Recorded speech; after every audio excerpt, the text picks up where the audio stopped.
Hello, everyone. Welcome to the Miss Texas Show. This is the show where we highlight survivors of violent crimes such as sexual assault, sex trafficking, domestic violence, as well as wartime trauma survivors. We also invite our community leaders to come on the show and share their resources with the community. We have a segment called Military Time, and we partner with the National Veterans Chamber of Commerce. In this segment, we invite our military as well as veterans to share their experience during and after their services. We also have another segment, Beauty for Ashes. This is a segment where we invite our pageant sisters, contestants, winners, actors, musicians, dancers, last but not least, our ambassadors who are survivors and now sharing their platform to share with the community what they're doing. And if you would like to be a guest on this show, you can email us on missusatexas@gmail.com. It is MSUSA You can also direct message us on the same name through Facebook, Miss USA Texas. You're watching the show focusing on sexual assault and sex trafficking awareness sponsored by Hope PYX Global. It is a nonprofit organization support by survivors from all backgrounds who came from the crimes of domestic violence, human trafficking, and sexual assault. Now, without further ado, today I am so honored to have our special guest, Miss Victoria Valentino. Welcome. Welcome to you. Thank you for having me. I'm so delighted to be on your show. Thank you. Thank you, Victoria. You're so beautiful. And thank you so much for making the time. I know that we had to squeeze in the time. You literally had to cancel and reschedule your meeting in order to get in. So I can't wait to hear your story. I know that you have, a lot happened to you. You've mentioned that you're a multi-rape survivor. You're also a sex trafficking survivor. And you have a book that's, being finished. And I'm going to read a little bit of your bio and have you tell the story to our audience. Okay. So Victoria was raised on the East Coast in an artistic musical family. Victoria Valentino had been a serious acting student in New York. But when she became Playboy's Miss September 1963, it radically redirected her career. In 1969, on the very day she celebrated her signing of her recording contract with Capitol Records, her 16-year-old son drowned. Several weeks later, she was drugged, kidnapped, and raped by Bill Cosby. I'm literally talking about this now and I have goosebumps on my skin. And Miss Valentino, now a media personality, keynote speaker, activist, and mentor to other sexual assault survivors, shares her electric journey of survival and healing in her memoir, My Dirty Diamonds. And I think this is the book that you're talking about. So Yes. I'm really excited and can't wait for the book to be released. But so, if you don't mind, please share with us. I know it's a long story. Tell us what happened to you.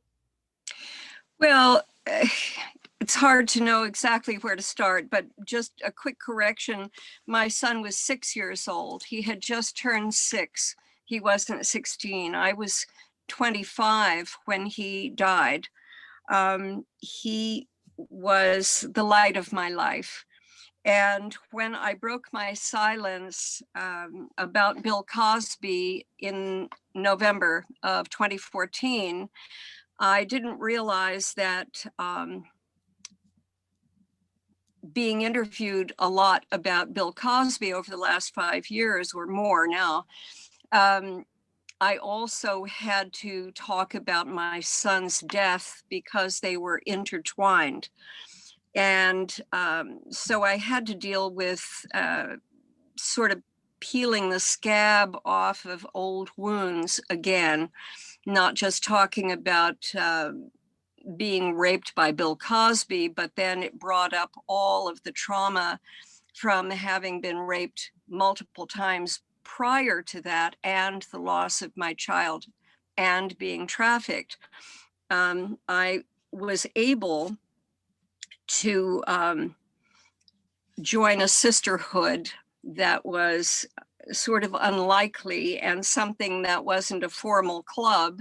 It was just suddenly all of the women who had been raped or abused or trafficked suddenly found their voice.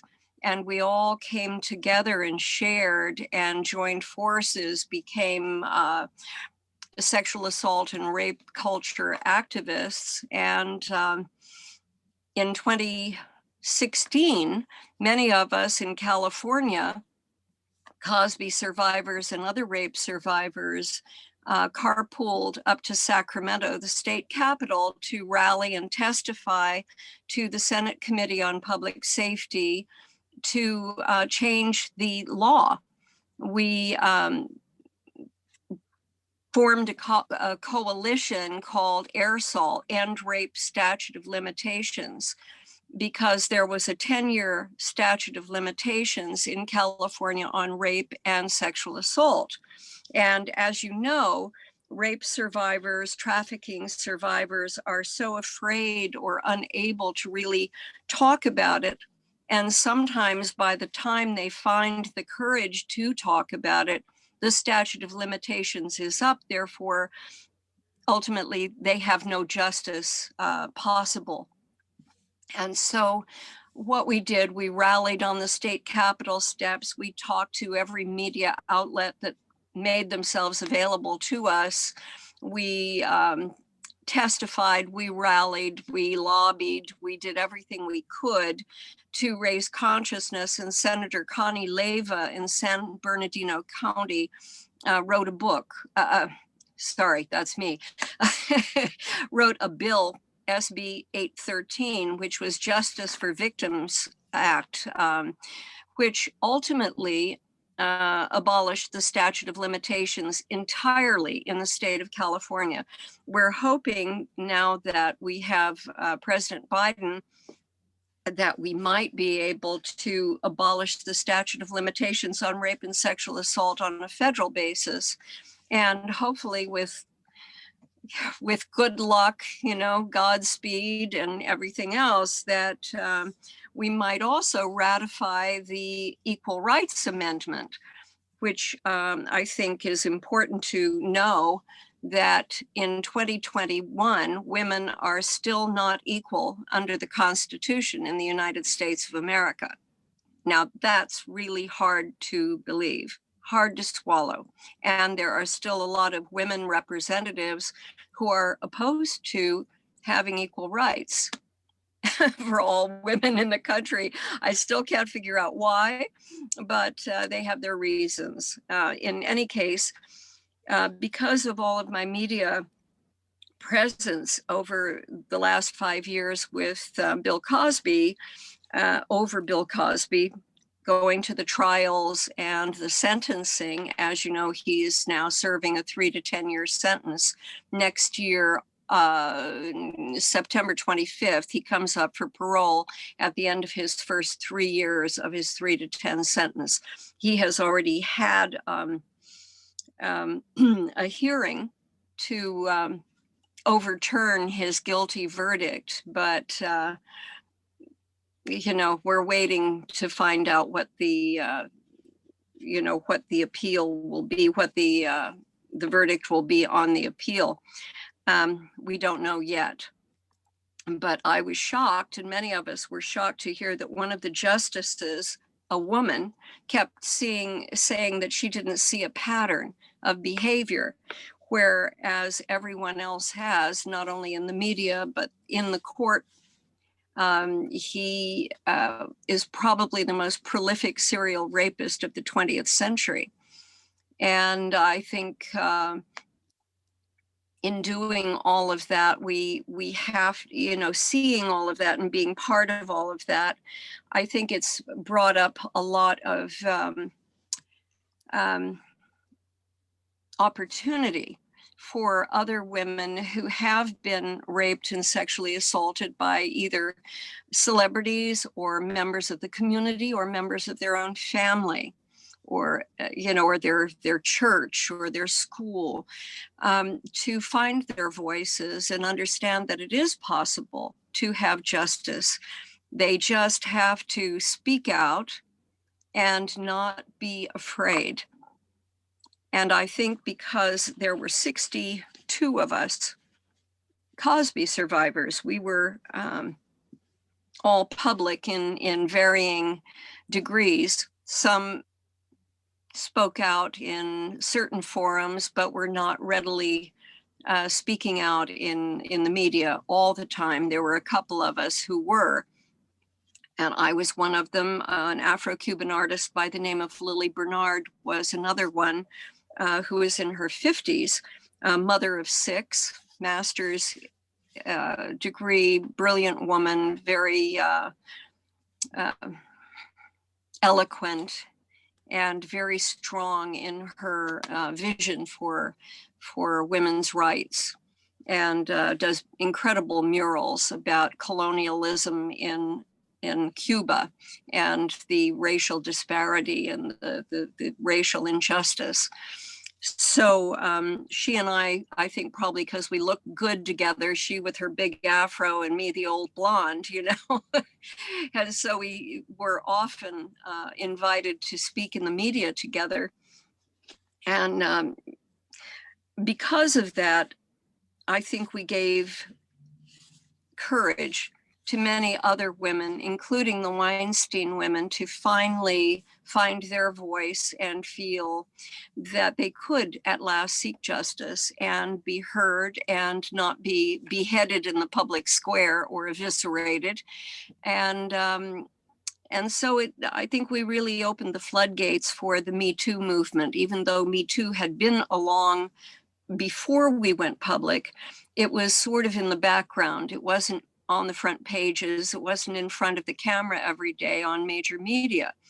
And then once we opened the floodgates and saw justice with Bill Cosby, then the Weinstein women came out and the Me Too movement was born again.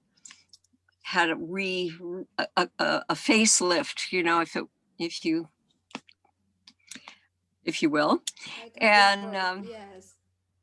And so I think there were so many things that happened during the time when we were in the media talking about Bill Cosby, the film, The Spotlight on the Abuse in the Catholic Church. The other, I think it was The Hunting Grounds. It was a documentary on, I think it was CNN, about rape on campus and how it was suppressed because a lot of times the rapists were the big athletes on campus and they didn't want to mess up their athletic programs, or they didn't want to discourage big donors to the universities or the campus, the colleges. So things were suppressed. So I think we really dug up a lot of dirt. We exposed an awful lot, and we encouraged so many people to finally speak out and really look at what is happening under the nice, clean facade that is what the world sees for the most part. They don't see the dirty, slimy underbelly, of what is going on with the world, and Bill Cosby. He was he was the most powerful man in show business at the time. He practically owned NBC. He practically owned William Morris Agency. And to go up against him was really frightening for many of us, but which is why we kept our silence for so long. But then we were all together. And when you start supporting each other as a sisterhood and sometimes a brotherhood, because women are not the only ones who get raped and trafficked, And so you have a power, you have a powerful voice, and you can make change, and you can see justice occur. Wow, this is really kudos to you for and along with Lily for standing up and breaking the silence and be the voice, like you said, just you know not just women victims and survivors, men and boys can be victims and survivor too. And in the past, we have interviewed an attorney from New York City regarding the Boy Scout of America claim. And you mentioned about statute of limitation, and because when they filed bankruptcy, they were able to sort of reopen the cases, and people from many passes of their lives, different ages, and multiple rape survivors were able to come back and do that. But it's so great that you were able to influence the senator to write a bill to change the situation in California. And I Yes. really strongly, calling all of our listeners and all of our supporters, survivors, advocates, victims, and people from all paths that are listening in to support this cause. And I would do anything that I can to support you to go to the federal level. And if there's anything I can do, please let me know. And and it is great. Thank you so much for what you do. And I know it's not easy, especially you are a survivor and you went through all these trauma.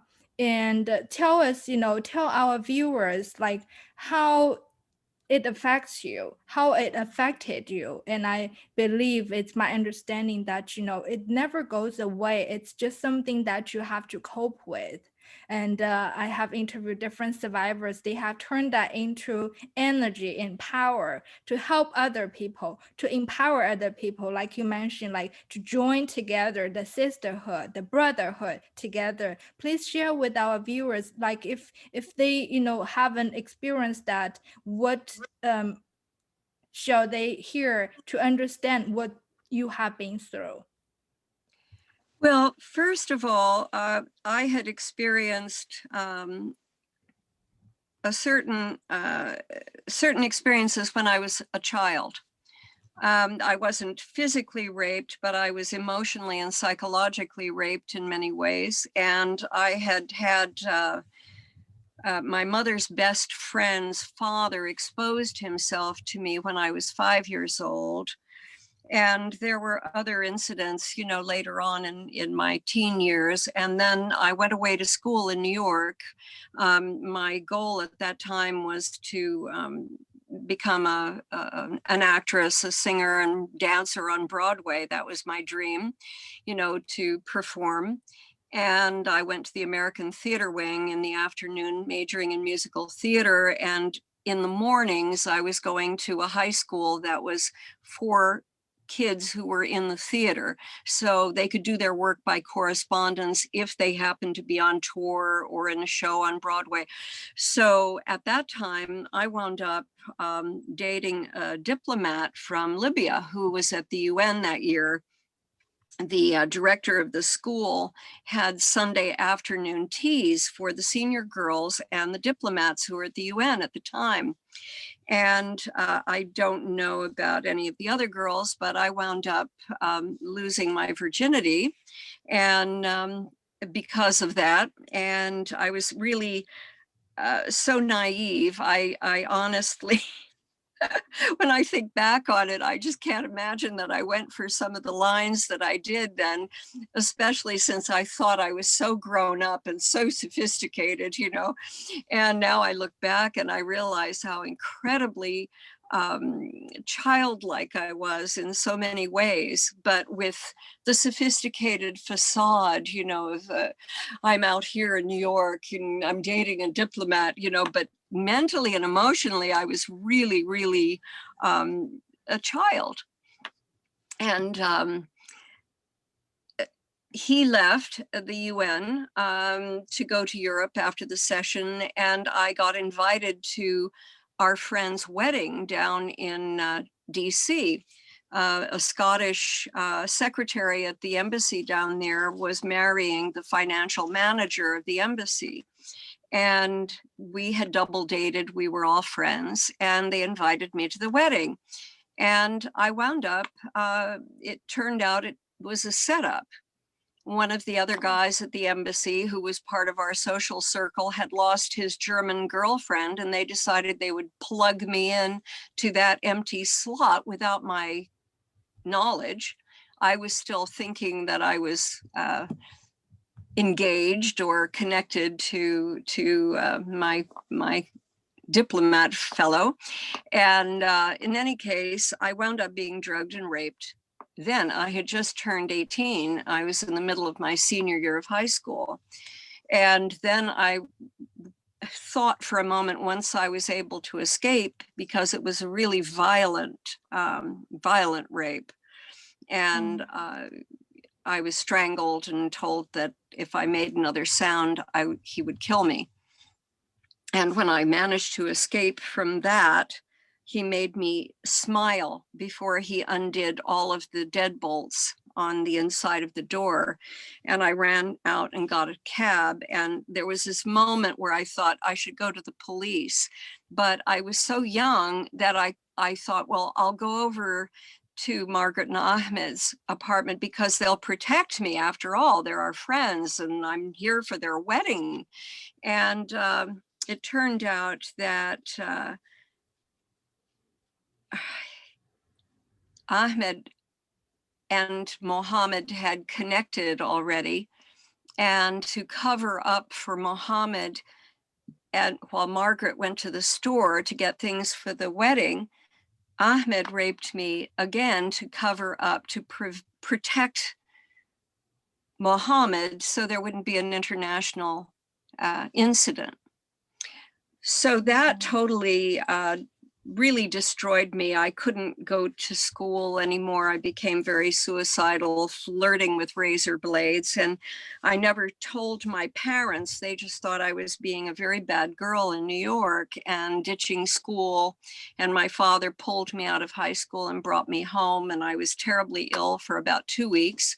And then they put me on a plane and sent me off to my crippled grandmother in West Hollywood because they thought that would be a safe place for me to be.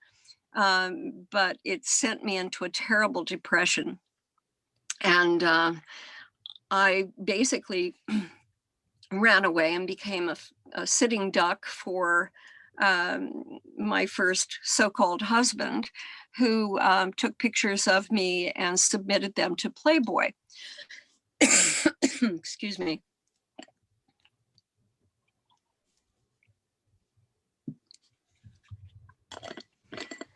So,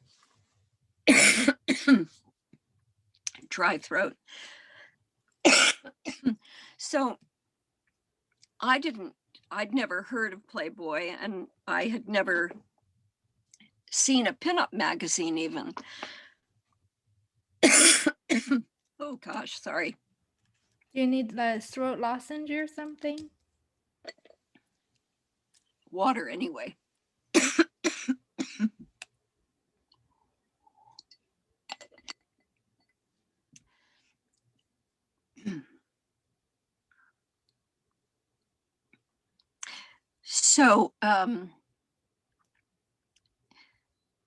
So he had submitted my pictures. He was an aspiring photographer. And so I had been under the impression that I was taking these pictures for his career, just so that he could photograph and learn how to do all this stuff. And my father was an artist, and most of his artist friends, they always used their wives for their models, so I really didn't think much about it at the time. And then he had submitted my pictures and I was accepted, that was when I learned that I had been accepted into this magazine that I had never heard of. And I didn't know that it was a big deal. I had no idea that Playboy was, an international magazine. And all I could think of was, God, I hope my father doesn't find out because he's going to kill me. Well, that's pretty much what happened. They disowned me for 4 years or so. And really, I don't think I ever gained their respect again. But, and also my first husband was Afro-Cuban.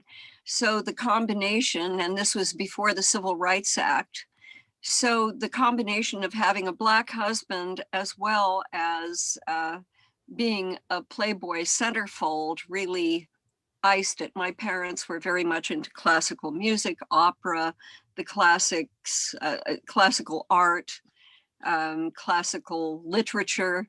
And so the two things at that point of our social evolution were, they just blocked me from their lives for a long time. And that is what really set me up in my early years. I was, 18, 19 when I shot the centerfold. So for the first few years up into my 20s, when I was raped by Bill Cosby in 1969, I was 26. I turned 26 in December of 69. So, it really, there was that period there where I was just struggling to survive on my own. After I was, after my centerfold came out in the magazine and I became a Playboy celebrity, something I really didn't understand in the power of what I could have done. Instead, he trafficked me to a lot of big names in show business because I was the Playmate of the Month. And it was the most devastating period of my life. And I have no illusions about celebrity anymore because I really got to see what that was. And so I lost a lot of my dream of singing and dancing on Broadway and moving people by my performances in serious theater. And I just wound up doing whatever I could at that point after I managed to escape from the trafficking.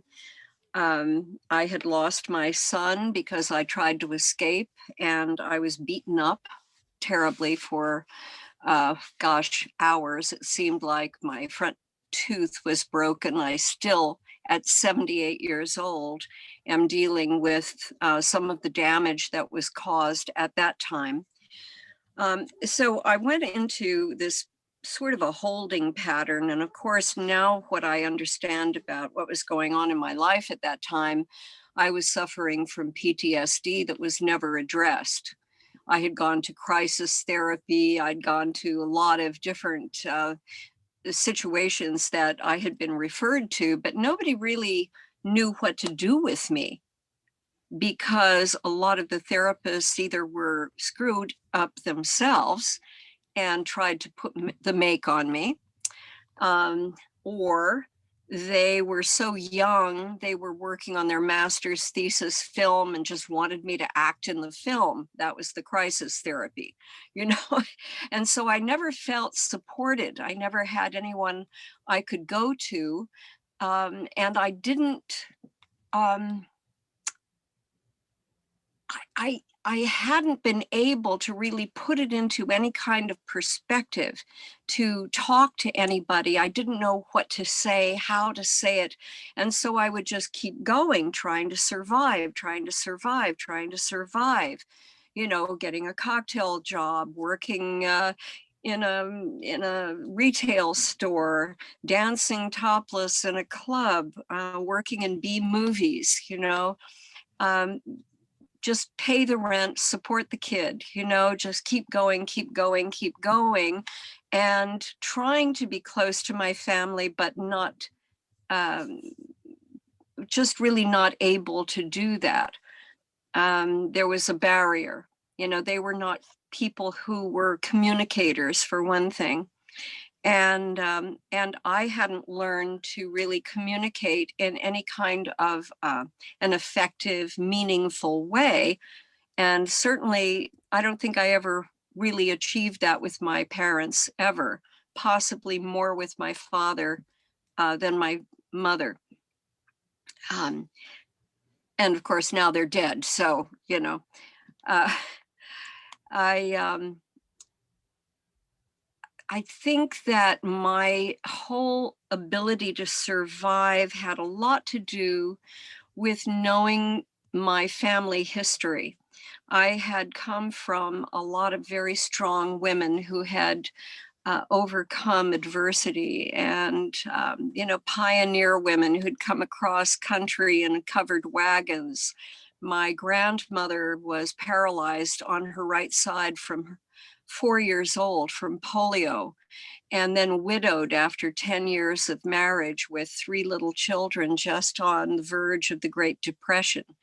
And so I understood how somehow they had survived that and still maintained their dignity and carried on, straight back, shoulders back, chin up, and their little Sears Roebuck jersey dress with their little fake pearls, and holding parlor after church on Sunday to meet the other ladies. And my crippled grandmother always baking her biscuits, on Sunday morning.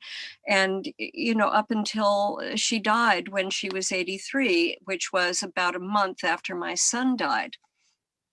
I lost all of the pillars, the strong women pillars in my family, except for my parents, within 4 months of my son's death and the Bill Cosby rape. So, at 25 and 26, I had never been to a funeral before.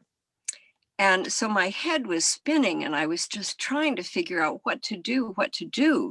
And I had just gotten this recording contract with Capitol Records to do an album. And I had become a folk singer, played guitar, wrote songs, and that had become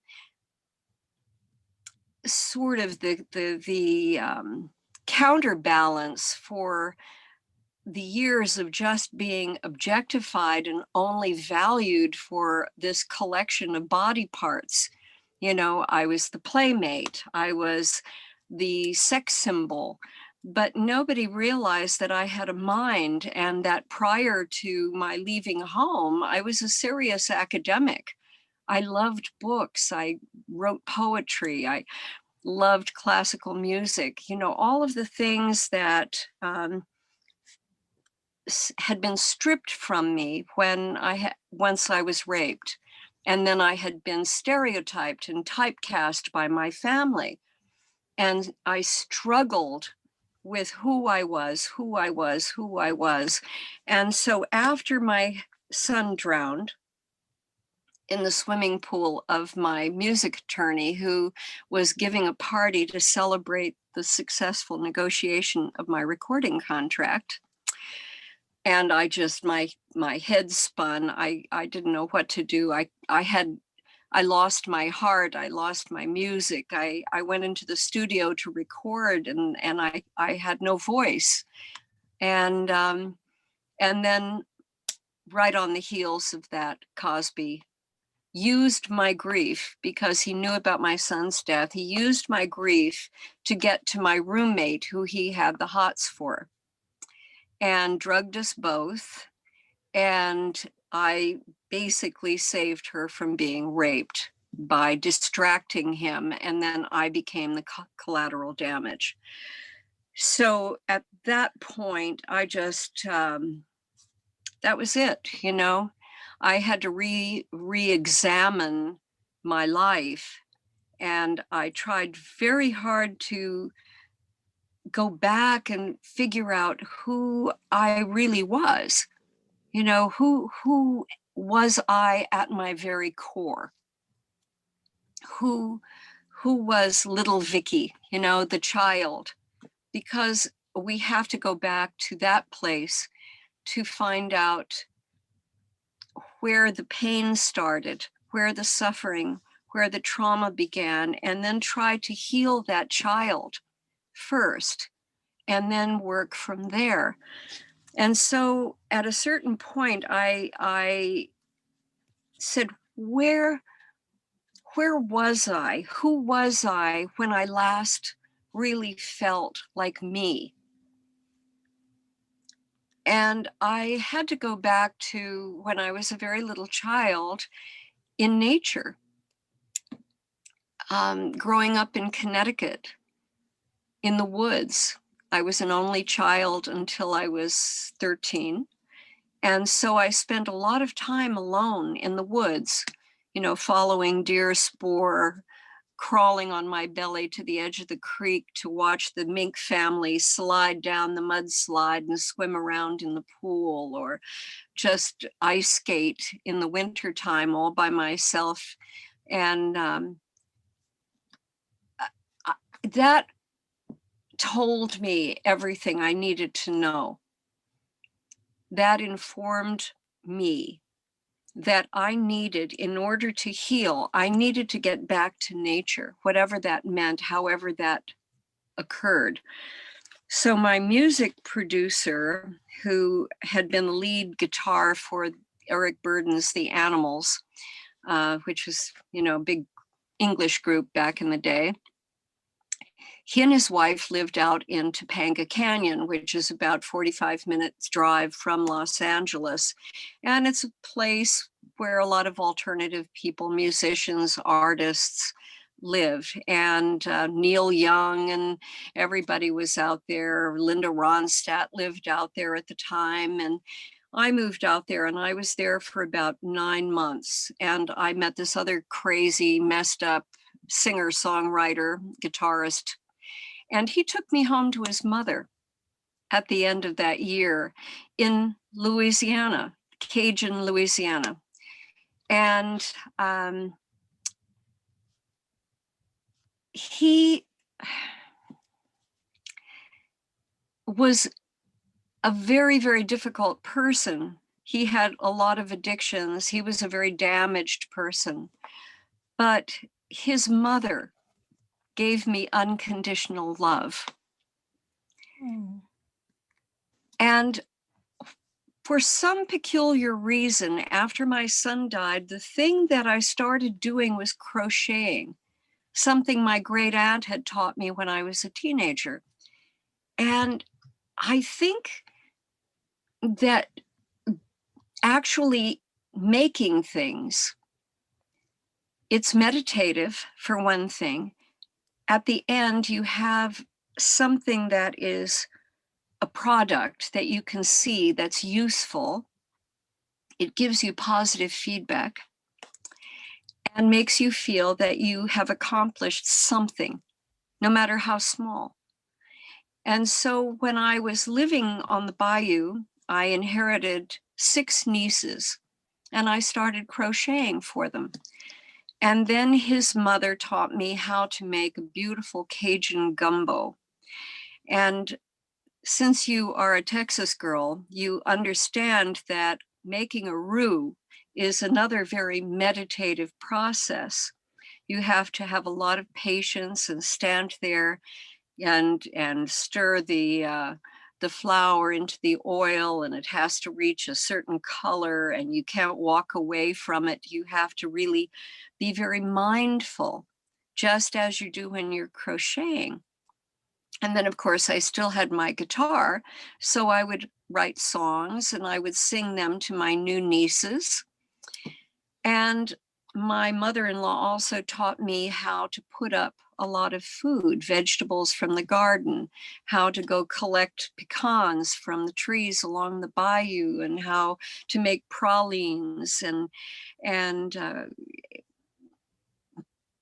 create all of these recipes. But they were country people. So I learned to do all of these things that were repetitive, but again, they were productive and they were nourishing. And we saved them, we put them up for winter. in the freezer.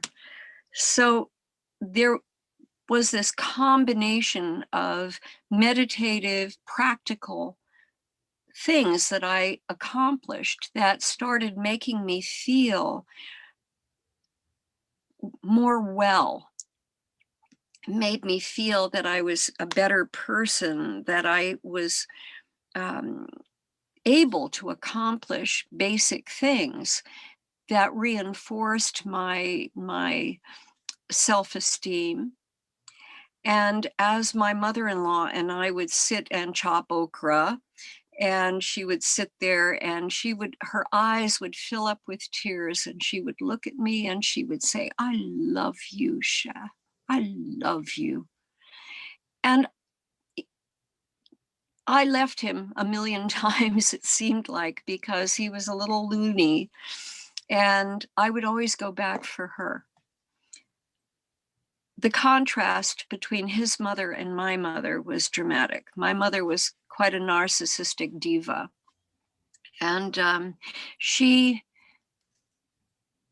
I think, was incapable of giving that kind of love that my mother-in-law gave me, which was unconditional. They didn't know anything about me when I arrived, and they loved me just on who I was. And they continued to love me once they knew about my past. And to this day, those nieces still consider me their auntie all these years later, and they still love me as if it were yesterday. So that has been a very healing part of my process, my evolution. And so I always feel, got a little, anyway, so I think that in the healing process, we have to take time, whether it be through meditation or walking in the woods or walking in the park or walking in the neighborhood alone with yourself, to really have moments of contemplation, to try to understand who we really are. And we have to face sometimes the not very pretty parts of ourselves. But we, at that point, also have to learn to forgive ourselves, because the world can forgive us for everything. But if we don't forgive ourselves first, we simply can't ever get past the pain. I still, at my age, a grandmother of 6, I still go back and whip myself about things that happened when I was in my early 20s and say, why didn't I do that? Why didn't I do? I have to remind myself, I was 22. I was 20. I was 18. I was 19. What did I know? I was struggling to survive with the tools I had available to me during that period of time that that I was being traumatized by things that happened in the world that I couldn't have possibly even imagined at that moment. In my sphere of experience, I had only so many tools. I came from a rather privileged background. When I went away to school, I didn't even know how to go to a supermarket or go get my shoes repaired or go to the dry cleaner. My family always took care of everything. I didn't know how to go buy furniture for an apartment or, what to do. I just simply didn't know. And I was so self-conscious about not knowing and appearing naive and unsophisticated and ignorant that I didn't ask anyone. It was pride. It was, fear of being exposed for the naive little child I really was under this sophisticated facade. So I think that when I speak to groups about in areas where there is a lot of human trafficking, I think that the main message I would give to parents is to really to um, listen to their children, not listen to them with their ears, but to listen with their heart, to really be mindful and look beyond the surface events that are occurring in the children's lives, because you know perfectly well when parents don't listen and the children are not heard on the level that they feel they really need to be heard, there is always going to be some trafficker that is going to be um, that person who's going to groom them and pretend to care and pretend to listen and pretend to hear in ways that the parents never did. I have somebody who just knocked at the door. Sure.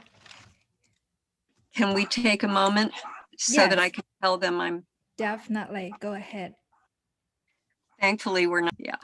All right, so we're back. Well, I really appreciate that you're sharing your vulnerability about your healing journey, like the entire story, your emotions that going through every different moment, like because we're all human beings. It's only natural that we are feeling like it's not just one feeling. Sometimes, you might feel just like you said, you were only 18, you were only 22. So, the blame that might come through your mind possibly, the sadness, the anger, the feeling confusion, and like, all kinds of different feelings. But I'm so proud of you from where you have been to where you are today, to do the things that you're doing to empower others, to do things that within your ability to influence, whether it's politician, the media, to bring the awareness and everything. I really appreciate what you're saying.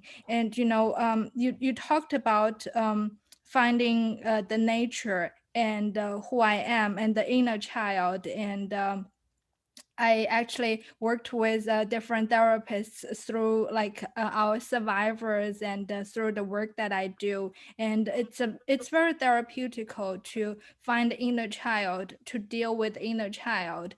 That's a way part of, one of the many methods of healing. And I also wanted to mention that you mentioned your grandmother, that they went through depression, that she was divorced with 3 children, and she still survived, and she was surviving, and she was living, and she does make her briskets on Sundays and live with her dignity. And dignity is the word that I wanted to emphasize, because that is what you are living with, no Yeah, matter how hard life have been to you. And especially like yourself, you mentioned you came from a privileged family, you didn't know anything. But if I were your mother looking at you now, if we can roll the time back, I would be so proud of you for what you have been through and learned all those things. And I know that we have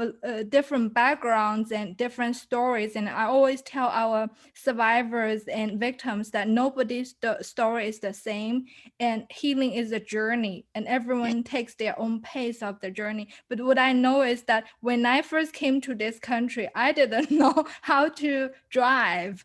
I didn't know the money seriously, like the coin. What is a penny? What is a quarter? Okay, on the quarter it says the quarter, but on the dime and the nickel, I used to, before I was able to get the credit card, not because I have bad credit score, I have no credit score. They wouldn't give me a credit card. So I used to carry cash. I'm like, okay, you pick, because I don't know which one is which. So I can only imagine how difficult. And I was older than you when I first had to be through that, but you were young and you had a baby with you, and what's in your mind is to survive, but you you made it and you did well, and I am so proud of you. I just want to keep emphasizing that. I cannot say enough about that. And one thing I wanted to mention that you live in LA, and we are very happy to have a sponsor from Marissa Peer, and you might have heard of her. And she has the book I Am Enough, and we are giving away the free ebook from her to support our victims, survivors, and advocates, everyone. So I'd be Oh, happy to send you wonderful. a copy. And I think that will be that is beautiful. Literally, you are enough. Just yourself, Victoria. You are beautiful. You're Thank you. powerful. You're strong, and you're making it. You're making a difference for everyone. And for those who wanted to like get the book, we'll put in the link where you can register to get the free book. But yeah, so you mentioned about there are 60 some Cosby survivors, and I understand it's great that you're sort of like the pioneer, the frontier in this fight. And that pushed the Me Too movement, that pushed the Weinstein situation. So tell us more about, like, are there anything, I understand you're waiting for the appellate result verdict from the Cosby case. So are there anything in the plans that our viewers can support you with? Well, I think just to speak out whenever possible, and if there are any other Cosby survivors out there, please find your voice. I know many of us knew other people who were afraid still to speak out, even though we did, who had had experiences with Cosby but didn't want to be in front of the camera and have their faces and names. So there is still that fear. So in terms of supporting, I would just suggest that everybody take the opportunity to look within themselves and find their voices. I think all of us need to find our voices, whether we're rape survivors or child abuse survivors, domestic abuse survivors, trafficking survivors, or just women who have accepted somehow that we are not on the same par as men legally and socially and economically. And I think we each have to look into ourselves and say, what are my strengths and what can I do to make a difference? And it doesn't always have to be a big, huge global fireworks splash to make a difference. It's not always about the great big thing that each person does. Sometimes it's all a combination of all the little things that we do every day in supporting our neighbors, supporting a friend, supporting someone in the community, and reaching out to volunteer. There are so many organizations that support rape victims, domestic abuse victims, shelters, finding ways. One of the women who I connected with, who was not a rape survivor, not a Cosby rape survivor, but a woman from India, Anu Subramanian, who is an author, but she has formed a group called Anu's Purse. And what she does, she gets donations from other people of purses, nice purses that are not shabby, but nice purses that they don't use. And then you fill them with basic toiletries that might help a woman in a domestic abuse shelter. Some way that they can have, a lipstick, a moisturizer, a toothbrush, a comb, mousse, Kleenex, something that's going to help them put themselves together so that they can find a way to step out and do something. I mean, I would even suggest a nice bra and a nice pair of underpanties, some stockings, something, that they can help that person kind of make themselves presentable. Because, when we escape from abuse, we are shattered in so many ways. And sometimes even a book of meditations or prayer, depending on your spiritual perspective, something that can give another woman, another survivor, some strength. As far as the Cosby case, that's going to be up basically to the Supreme Court, or the Superior Court in Pennsylvania to make that decision. And I watched the Zoom hearing for his appeal to overturn the guilty verdict. And I think the thing that really disturbed me tremendously was there were 3 male justices there that immediately, my predator, having been trafficked, I have an internal reaction when I am in the presence of either an abuser or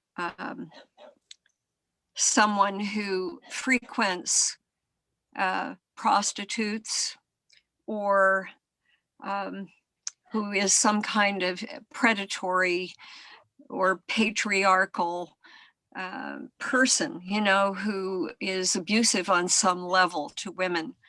And 3 of the men justices, I felt that immediately my stomach twisted.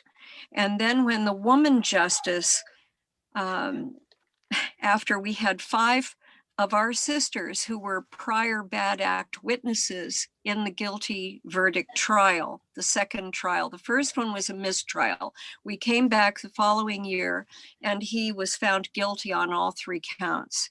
There were some amazing expert witnesses, a psychiatrist who really outlined all of the post-rape behaviors that the defense was really trying to discredit Andrea Constant with. Well, she kept calling him, she did this, he continued to have a relationship with him. And the psychiatrist was brilliant because she really outlined all of the behaviors, the attempts to try to normalize the situation, to try to understand it, to try to, find some way to live with it. And so then 5 of our sisters were prior bad act witnesses. So in the appeal, they were trying to overturn that and saying it was unfair to him to have these 5 witnesses showing prior bad acts. And this woman justice said, well, I just don't see a pattern here. We're going, what? How could you not see a pattern? I mean, it's so clear, so obvious. He had a clear set of fetishes that were pretty much consistent throughout all of his victims. And his pattern of grooming his victim prior to actually striking. Many of the things that he did were to ingratiate himself with their families first.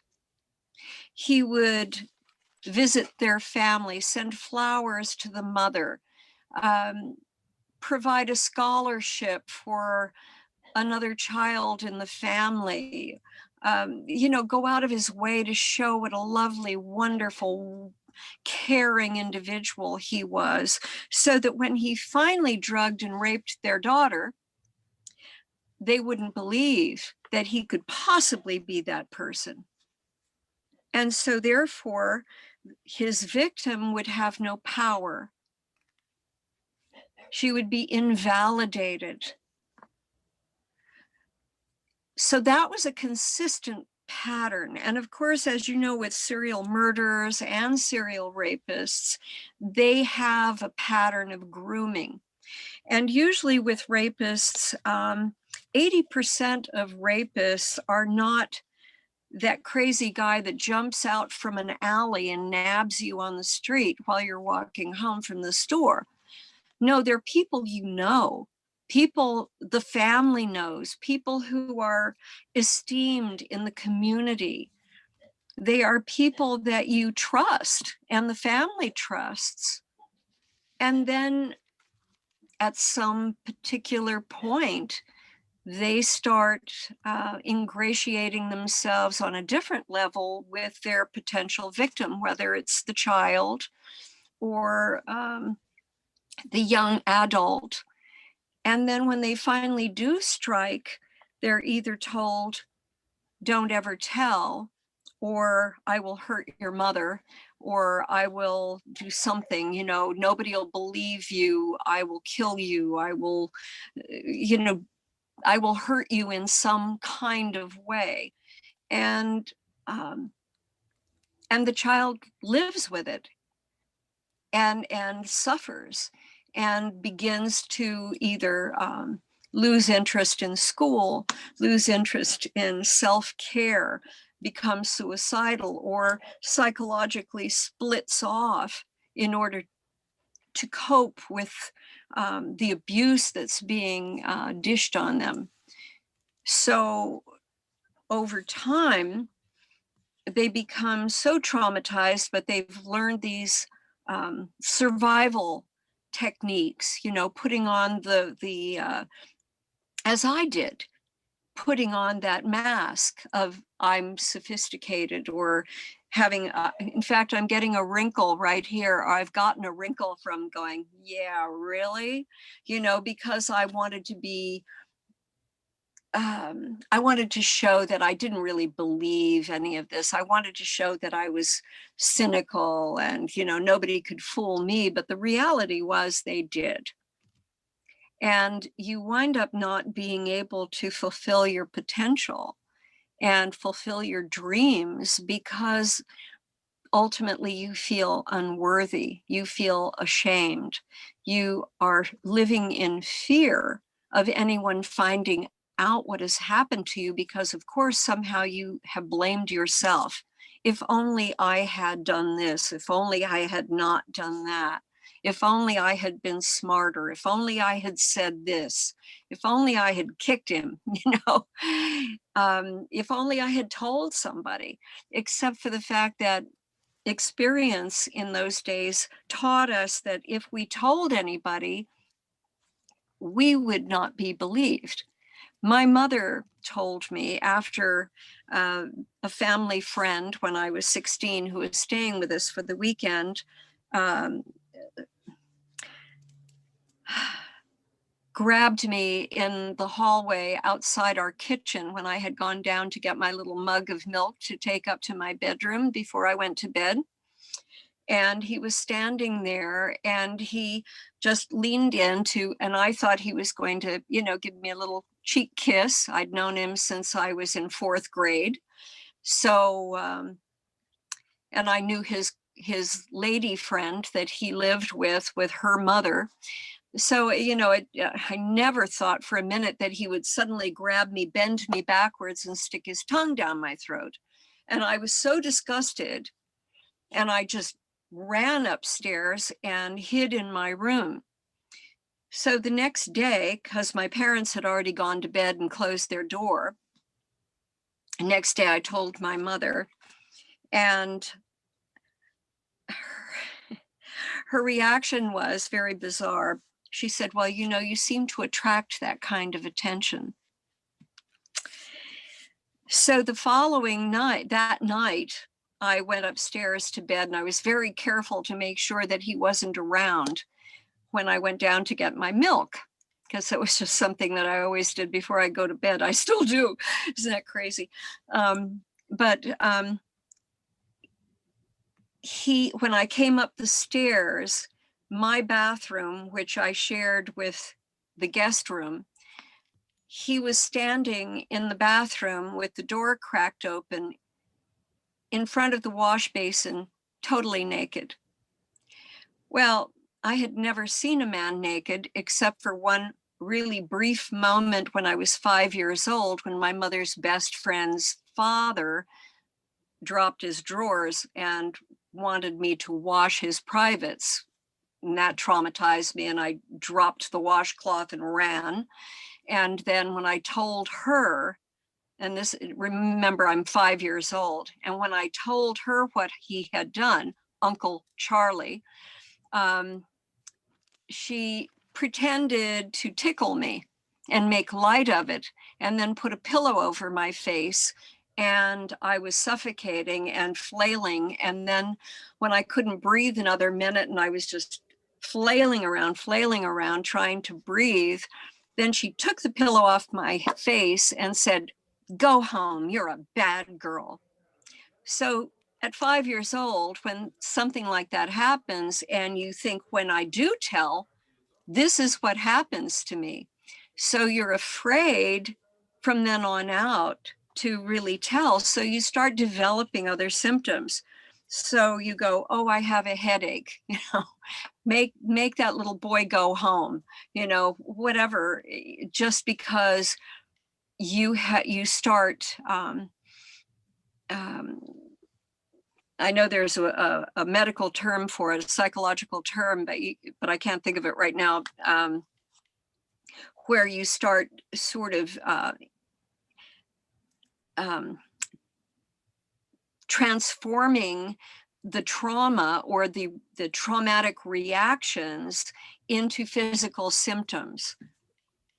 Yes, I think I know what you're talking about, but I can't remember the term either. But it's most of the time triggered by a certain, whether it's a behavior, whether it's something, an environment. It can be a color, a sound, smell, or a person, or even being called a name, even though it can be a good name. Like, we've interviewed a different survivor. She mentioned like the word cutie to her is very traumatic, because whenever someone calls her cutie, that means she's gonna be raped or Right, trafficked. So right. yes, totally. And back to where you were talking about before the break, we had talked about, you were talking about messages to the parents, and I think you are totally right. Like I wanted to repeat and emphasize that listen to Mhm. your children with your heart, and just especially like you said, we as women, we have that sixth sense, and sometimes our stomach just turn and it's like something doesn't feel right. So you need to be open to those children. And you That's were right. just 5 years old, and scientifically a child's brain is not completely formed, not developed, not to mention that you look up, whether it's your dad or your mom, look up to them, and whether they're your role model, they're someone as your guardian, someone who protects you, and you Mhm. need someone that to protect you and give you the guidance. So we want the parents that are listening to listen to this advice and listen to Victoria's advice, to give them the benefit of doubt and look beyond the surface, like what she said. And we've done other interviews, which we can put in the link below, about how you can approach those children about that. But I would like to hear your version. Like, how do you think, like, if you can rewind the clock and go back and tell your mom, like your inner child, and talk to your mom, what would you like to tell her, how she could have dealt with this? I know things has happened, but do you, I believe, and I think you have you agree with me as well, I think that if she had behaved differently, reacted differently from that very first incident at the age of 5, things would have been different, wouldn't it? I think so. That was my aunt. Well, she wasn't a physical aunt, but she was my mother's best friend, and I called her auntie. And in those days, our parents' close friends were aunties and uncles. And I think that's not such a good thing, too, because as soon as you call people aunties and uncles, it puts them in a category of trust. and authority over you as a small child, and uh, it makes the child more vulnerable to having things happen to them, and they don't feel as though that they can resist or stand up to those people. So speaking to my mother, well, I never told my mother. It was very interesting, and I'll share this story with you because my mother and my father, who was actually my stepfather, he and my mother, my father was killed in the Second World War, my birth father. And my mother, when I was 3 years old, met another man. They were singing in the chorus at the USO.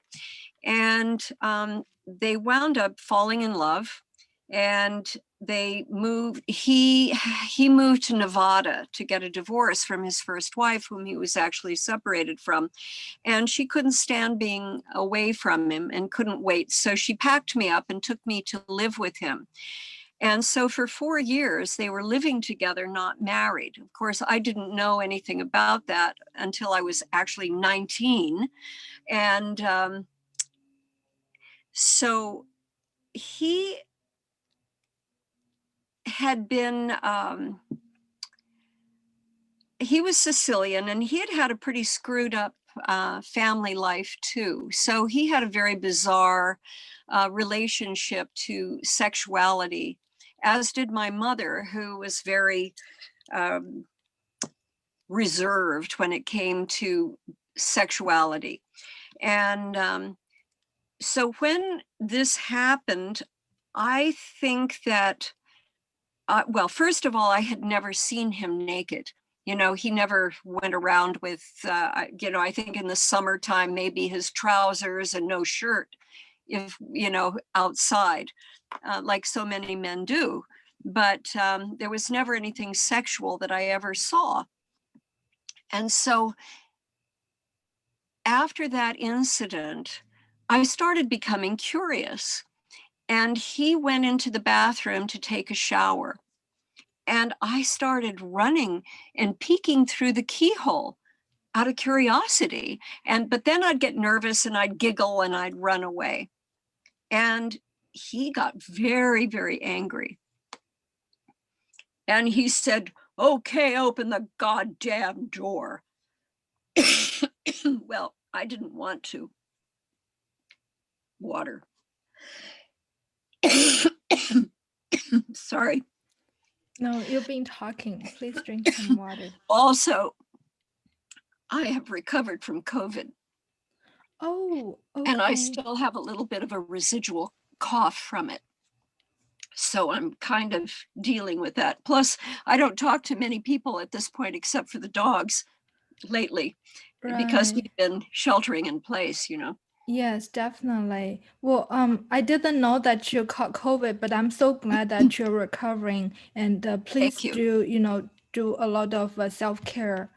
Yes, I actually have. I'm out of quarantine, but for some reason, I still have this little funny cough that's stuck with me that I'm trying to work on. Ginger and lemons and honey and, all of that. So I didn't want to open the door of the bathroom, and my mother was just standing there twisting a dish towel around her hands, looking very stressed and didn't know what to do. And then she said, "Do as your father tells you."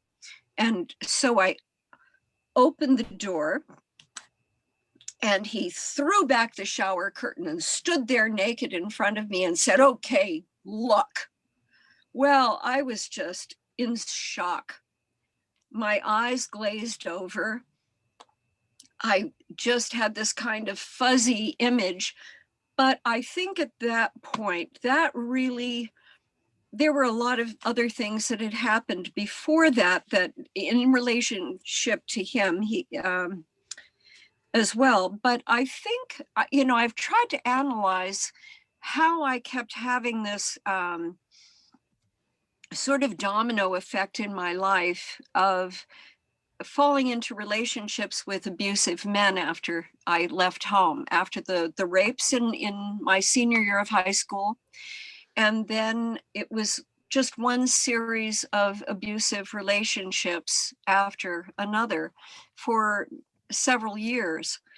And I have spent a lot of time analyzing that. And I realized at that time, in that moment, sexuality and anger and that violent reaction somehow got all mixed up. And my wires got crossed, you know. And I was really traumatized after that.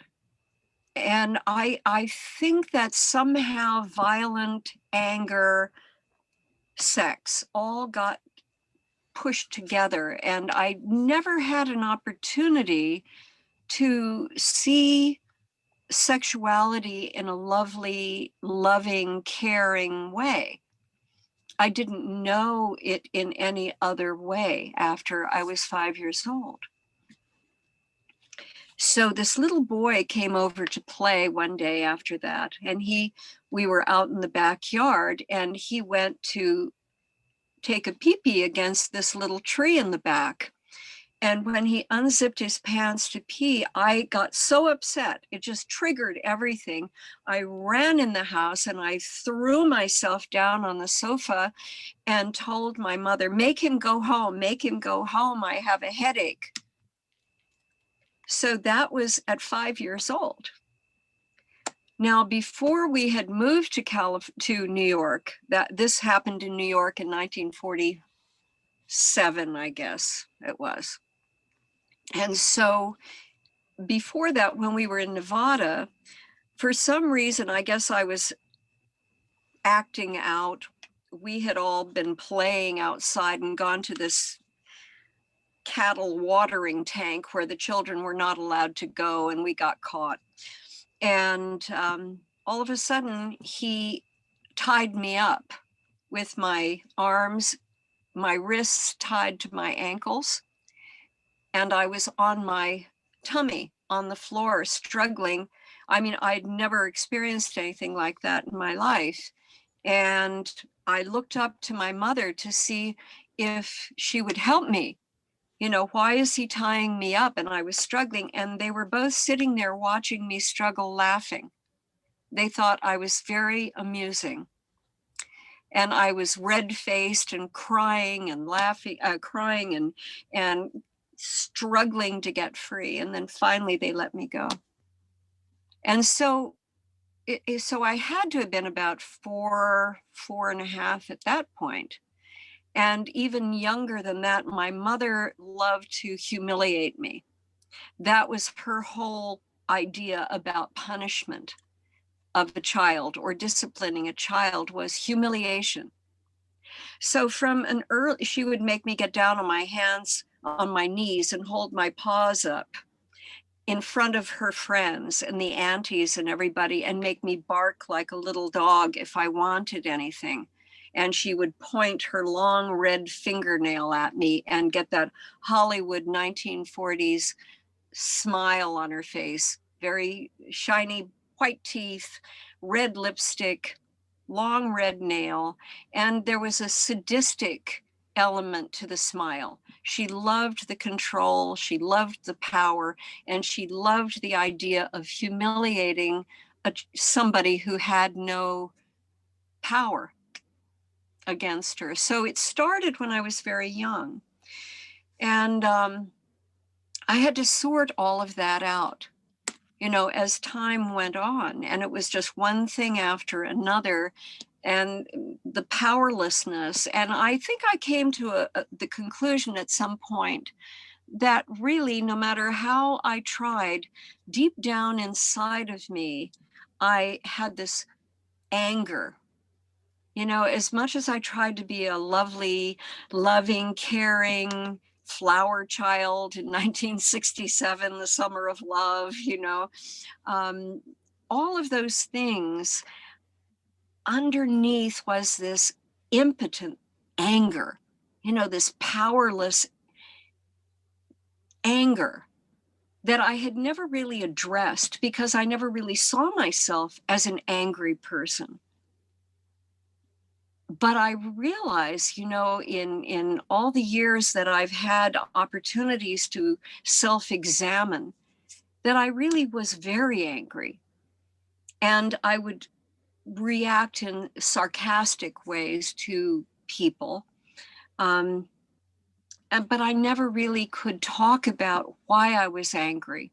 Every time I would have a relationship with somebody who was healthy and loving, who could have been a wonderful partner, I would sabotage it on some level at some point because I didn't feel worthy.